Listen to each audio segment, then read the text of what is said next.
नमस्कार, आप देख रहे हैं कच्चा चिट्ठा। मैं हूं आपके साथ प्रीति रघुनंदन। सुशांत सिंह राजपूत केस में रोज नए खुलासे हो रहे हैं, लेकिन उनके पिता की ओर से दर्ज कराई गई एफआईआर के बाद इस केस में नया मोड़ आ गया है। दरअसल सुशांत के पिता ने उनकी गर्लफ्रेंड रही रिया चक्रवर्ती पर सनसनीखेज आरोप लगाए हैं। यही नहीं, सुशांत की पूर्व गर्लफ्रेंड रही अंकिता लोखंडे ने बिहार पुलिस को दिए अपने बयान में कहा है कि सुशांत ने उनसे बातचीत के दौरान एक बार ये कहा था कि रिया उन्हें परेशान कर रही है। तो क्या वाकई प्यार की वजह से सुशांत की जान चली गई? जिनका उठना बैठना खाना पीना था उनको पहले तो इंटरोगेट करें। सुशांत आत्महत्या मामले में सनसनीखेज खुलासा।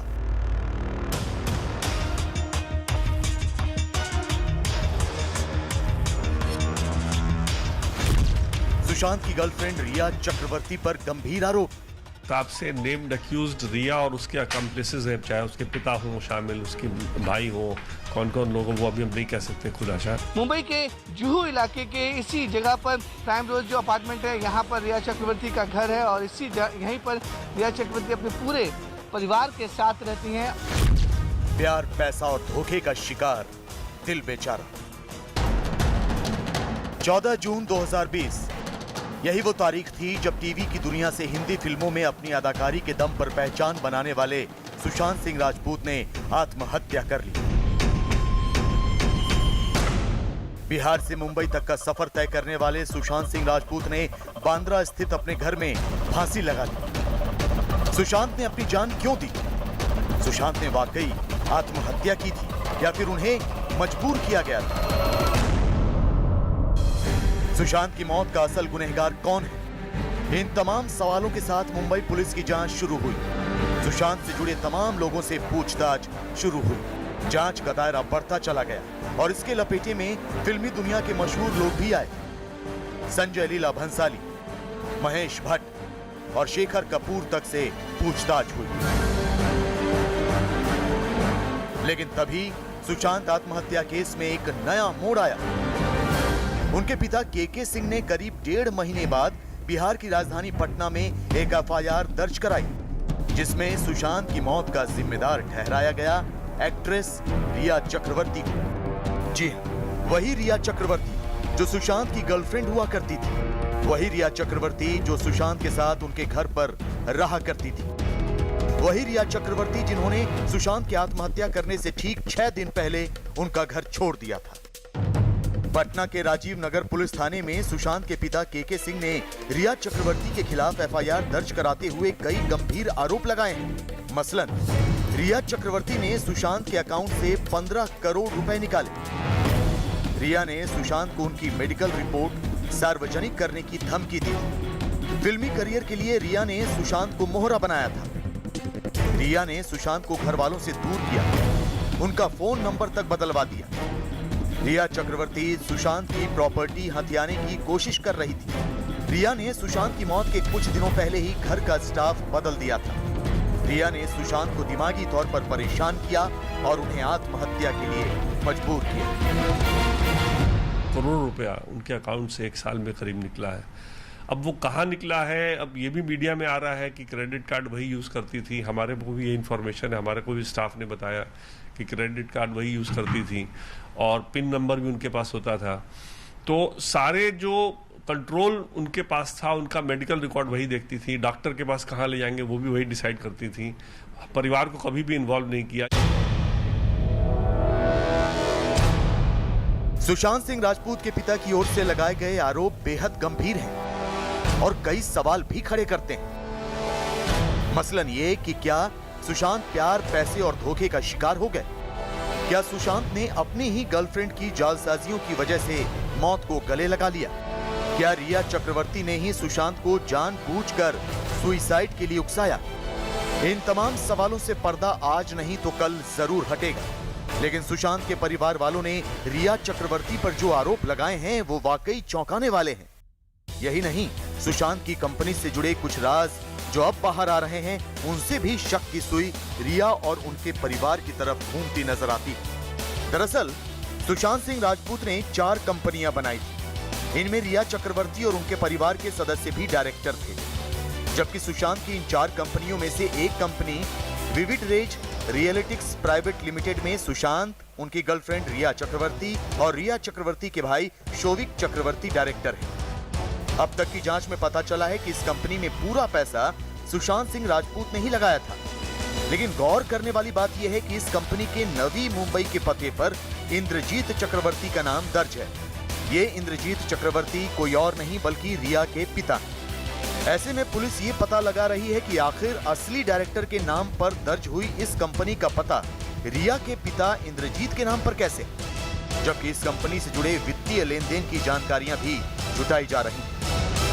कुछ पता चला अभी वहाँ रिया चक्रवर्ती के बारे में कि उसने अकाउंट के साथ छेड़छाड़ किया है, कुछ फ्रॉड करने का काम किया है, सुशांत को कहीं न कहीं बरगलाने का काम किया है बहुत दिनों से। तो इन सब चीज़ों का आरोप लगाते हुए एक एफआईआर कराया गया है पटना में। एक्चुअली चाचा पटना रहते हैं, इसलिए पटना में एफआईआर कराया गया। उनका तबीयत भी ठीक नहीं रहता है, तो मुंबई में कराते, लेकिन वहाँ रहना जाना वो बात नहीं करने देती थी। पटना से जब फोन करते थे तो बात नहीं करने देती थी। एक दो बार उन्होंने बॉडीगार्ड के थ्रू भी बात करने की कोशिश की, वो भी नहीं बात करते। सो परिवार से पहले अलग किया, फिर उनकी मानसिक स्थिति बनवाई गई, उनको डॉक्टरों के पास ले जाना शुरू किया गया, उन पर दुनिया तरफ भर की दवाई स्टार्ट करवाई, और उसके बाद फिर वो मामले को आगे लेते जाते गए। वो उनके पैसे को इस्तेमाल किया, वो तो अलग बात है।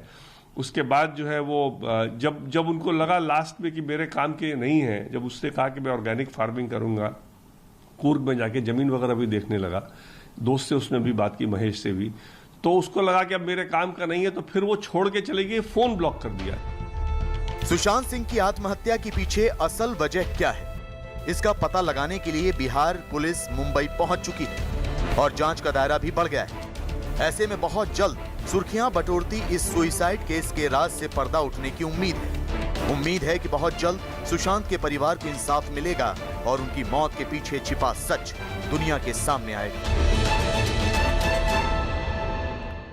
सुशांत आत्महत्या केस की गुत्थी सुलझाने के लिए बिहार पुलिस की एक टीम मुंबई में है। फिलहाल बिहार पुलिस इस टीम ने रिया चक्रवर्ती से तो पूछताछ नहीं की है, लेकिन बताया ये जा रहा है कि बिहार पुलिस रिया और सुशांत से जुड़ी तमाम जानकारियां इकट्ठा कर रही है।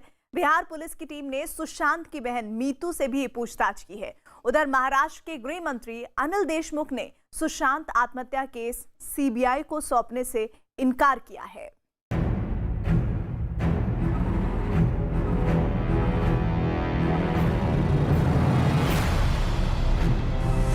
कोई सीबीआई जांच की मांग कर रहा है। मैं चाहूंगा कि सीबीआई के द्वारा इसकी जांच हो।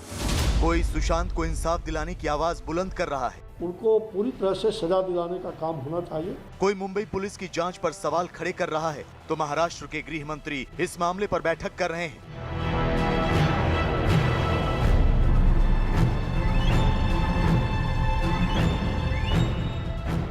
सुशांत सिंह राजपूत की आत्महत्या पर उनके पिता की ओर से एफआईआर दर्ज कराने के बाद हलचल बढ़ गई है। बिहार पुलिस की एक टीम मामले की तफ्तीश करने के लिए मुंबई पहुंच गई है। सुशांत सिंह राजपूत के मौत के मामले में पहली एफआईआर दर्ज होने के बाद तफ्तीश तेज हो गई है। सुशांत सिंह राजपूत मामले में पटना से आए 4 पुलिसकर्मी मुंबई में, जिनमें 2 इंस्पेक्टर और 2 सब इंस्पेक्टर शामिल हैं।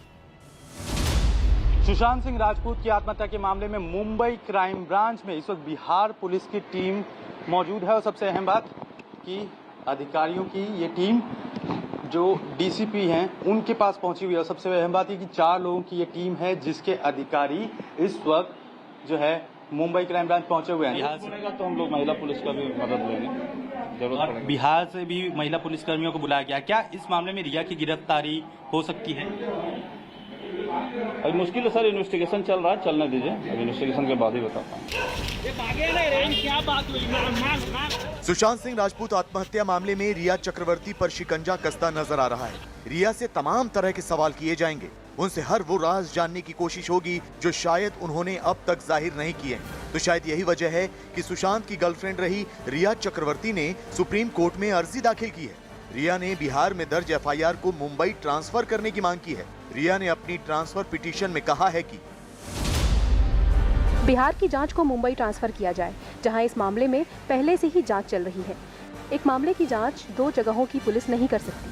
जब पहले से ही जांच मुंबई में चल रही है और इसकी पूरी जानकारी लोगों को है, तो ऐसे में बिहार में इसी मामले में एक ही घटना पर मुकदमा दर्ज कराना गैर कानूनी है।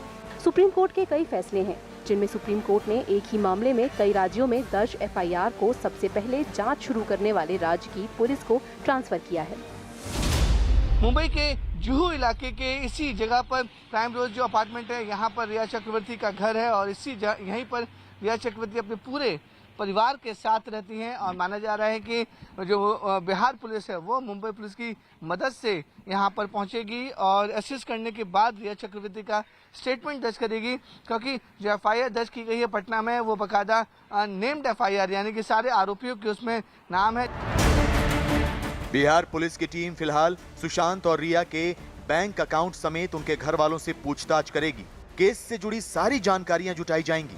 सुशांत की बहन के साथ बिहार पुलिस बांद्रा स्थित उनके फ्लैट में भी जाएगी, जहां सुशांत ने आत्महत्या की थी। इस दौरान उनकी बहन मीतू और उनके दोस्त महेश भी मौजूद रहेंगे। महेश वही शख्स हैं जिनके साथ सुशांत ऑर्गेनिक फार्मिंग का काम शुरू करने वाले थे। कुल मिलाकर तमाम पहलुओं की बारीकी से जांच होगी और सुशांत आत्महत्या मामले में कोई चौंकाने वाला राज सामने आने की पूरी उम्मीद है। और अब बात वायुवीर राफाल के अभिनंदन की। 48 घंटे के सफर के बाद 5 राफाल लड़ाकू विमानों की आखिरकार भारत में हैप्पी लैंडिंग हो गई। राफाल विमानों के भारत पहुंचते ही देश भर में खुशी का माहौल दिखा। कहीं हवन पूजन किया गया तो कहीं राफाल पर गीत गाए गए। अंबाला में राफाल को वाटर सल्यूट दिया गया। लेकिन आसमान के इस योद्धा के भारत आने से चीन और पाकिस्तान की हालत पतली हो गई है। दोनों देशों को अब इस बात की चिंता सता रही है कि वो इस महाबली का सामना करेंगे कैसे। हिंदुस्तान की धरती पर भारत के प्रधानमंत्री नरेंद्र मोदी के प्रयासों से आ रहा है, उसकी कुशल लैंडिंग के लिए आज हमने पालिका विहार में हवन किया है। कहीं तिरंगा लहराया गया तो कहीं देशभक्ति के गीत गाए गए। आज अंबाला के सभी हमारे साथ भूतपूर्व सैनिक साथी भी हैं, हमारे अंबाला के आम जनमानस लोग हैं, जुड़े हुए हैं, संगठन के लोग हैं, सबको इतनी अभूतपूर्व खुशी है। राफाल के रणभूमि में पहुंचने का जोश कुछ ऐसा था कि आसमान में भी तिरंगा नजर आया। आज अंबाला कैंट में दिवाली बनती और हर एक अंबाला का और प्रदेश का और देश का हर एक इंसान आज बहुत ही ज्यादा अपने आप में गौरवान्वित महसूस कर रहा है। एक लंबे इंतजार के बाद रणभूमि के सबसे बड़े योद्धा के भारत पहुंचने की खुशी कुछ ऐसी थी कि बाजार और विज्ञापन की दुनिया में भी राफाल ही छाया रहा। मशहूर डेयरी कंपनी अमूल ने तो अपने विज्ञापन में ही राफाल का इस्तेमाल किया।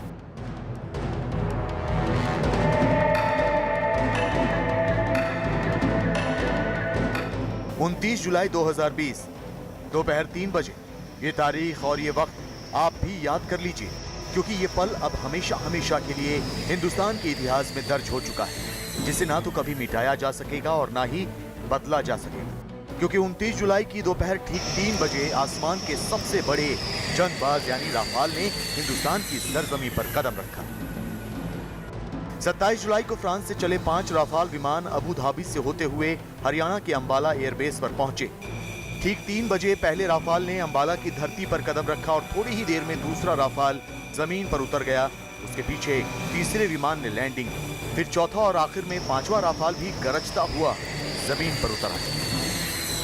और अब जो है अंबाला के आसमान पर ये उड़ते हुए नजर आए हैं, तो ये एक कह सकते हैं कि काफी महत्वपूर्ण क्षण है, काफी महत्वपूर्ण लम्हा है भारतीय वायुसेना के लिए, भारत के लिए, और खास तौर पे कि उन दुश्मन देशों के लिए जो लगातार जो है भारत के खिलाफ जो है साजिशें रचते रहते हैं। अंबाला में राफाल की लैंडिंग के बाद उसे परंपरागत तौर पर वाटर सैल्यूट दिया गया। सभी राफाल पर पानी की बौछार की गई और उन्हें नहलाया गया। राफाल के भारत की धरती पर कदम रखते ही रक्षा मंत्री राजनाथ सिंह ने विमान की तस्वीरें शेयर करते हुए ट्वीट किया। राफाल विमान अंबाला में सुरक्षित उतर चुके हैं। भारत में राफाल लड़ाकू विमानों का टचडाउन हमारे सैन्य इतिहास में एक नए युग की शुरुआत है। ये मल्टी रोल एयरक्राफ्ट भारतीय वायुसेना की क्षमताओं में क्रांतिकारी बदलाव लाएंगे। राफाल का जैसा स्वागत जमीन पर किया गया, वैसा ही स्वागत उसका आसमान में भी किया गया। राफाल के भारत की वायुसीमा में दाखिल होते ही 2 सुखोई विमान ने उन्हें एस्कॉर्ट करना शुरू किया। ये तस्वीर राफाल के भारत की वायुसीमा में दाखिल होने के फौरन बाद की है। इनमें सामने की ओर नजर आ रहे 5 विमान राफाल हैं और पीछे की ओर दिख रहे 2 लड़ाकू विमान सुखोई हैं। राफाल के भारत में दाखिल होने के बाद से अंबाला में उनकी लैंडिंग होने तक सुखोई विमान ने इसी तरह राफाल का स्वागत किया। टू फ्रंट वॉर के खतरे के मद्देनज़र रफाल एक गेम चेंजर के तौर पर है और जो कि आज भारतीय वायुसेना को मिल चुका है। आधिकारिक तौर पर इसका जो है इंडक्शन अभी लेट होना है, लेकिन अगर इसके काबिलियत की बात करें तो इस वक्त चीन और पाकिस्तान में इसके टक्कर का फाइटर एयरक्राफ्ट फिलहाल नहीं है। राफाल को फ्रांस से भारत लाने के लिए भारतीय वायुसेना के जाबाज फाइटर पायलट राफाल को फ्रांस से भारत लाने के लिए पहुंचे। राफाल की लैंडिंग होने के बाद प्रधानमंत्री मोदी ने संस्कृत भाषा में ट्वीट कर आसमान के योद्धा का स्वागत किया।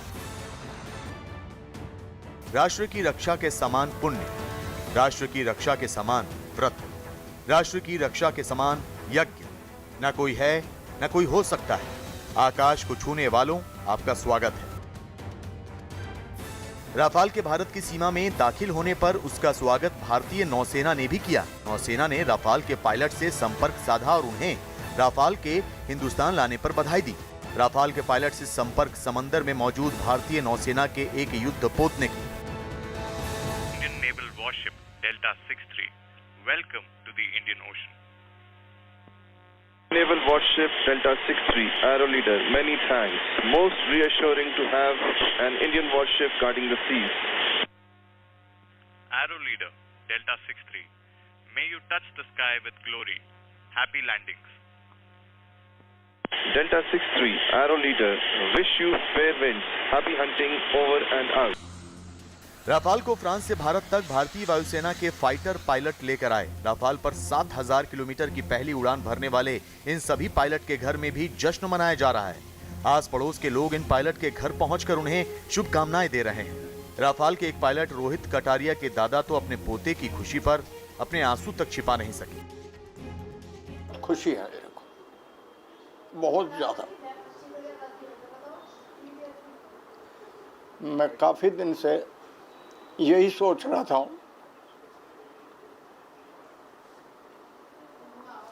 कि भाई इसका करतब किसी दिन देखें, तो वो आज देखने को मिल गया। राफाल के भारत पहुंचने पर जहां 130 करोड़ देशवासी जश्न मना रहे हैं, तो वहीं भारत के दो पड़ोसी चीन और पाकिस्तान में मातम छाया हुआ है। इस्लामाबाद के होश उड़े हुए हैं और बीजिंग बेचैन हो उठा है, क्योंकि आसमान के सबसे बड़े योद्धा के भारत आने के बाद ये दुश्मन देश अब भारत को आंख उठाकर भी देखने की हिम्मत नहीं कर सकते। राफाल दुश्मनों का काल है, लेकिन राफाल का इंतजार भी कम लंबा नहीं रहा। लड़ाकू स्क्वाड्रन की कमी से जूझ रहे भारतीय वायुसेना को ये मल्टी रोल फाइटर जेट मिलने में करीब 2 दशक का वक्त लग गया। 2012 में राफाल का चयन किया गया था और इसके 8 साल बाद इस लड़ाकू विमान के 5 गगनवीर भारत पहुंचे और इस दौरान राफाल पर राजनीति भी खूब हुई। लेकिन वायुसेना की जरूरत को ध्यान में रखते हुए इस लड़ाकू विमान को ऐसे हथियारों से लैस कर लाया गया जो दुश्मन के दांत खट्टे करने में महारत रखते हैं। ये इंतजार था ऐसे लड़ाकू विमान का जिसका जवाब देश के किसी भी दुश्मन के पास न हो। राफाल से पहले हिंदुस्तान में सुखोई लड़ाकू विमान आया था, लेकिन ये 22 साल पुरानी बात हो चुकी है। राफाल को भारत लाने का फैसला तो काफी पहले हो चुका था, लेकिन इसके भारत आने में काफी समय लग गया। 1997-98 में भारत में सुखोई विमान आया था। सुखोई को भारत ने रूस से खरीदा था। इसके बाद 2001 में भारत सरकार ने नए फाइटर जेट खरीदने का फैसला किया, लेकिन राफाल के नाम पर मुहर लगने में पूरे 11 साल लग गए और 2012 में राफाल को खरीदने का फैसला हुआ। 2016 में प्रधानमंत्री नरेंद्र मोदी ने फ्रांस दौरे में राफाल की खरीद को लेकर मुहर लगाई। फिर 2019 में रक्षा मंत्री राजनाथ सिंह फ्रांस गए और उन्होंने राफाल की शस्त्र पूजा की और उसके 9 महीने बाद यानी जुलाई 2020 में राफाल भारत पहुंचा। इस तरह नए विमान की खरीद का फैसला होने में पूरे 19 साल लग गए।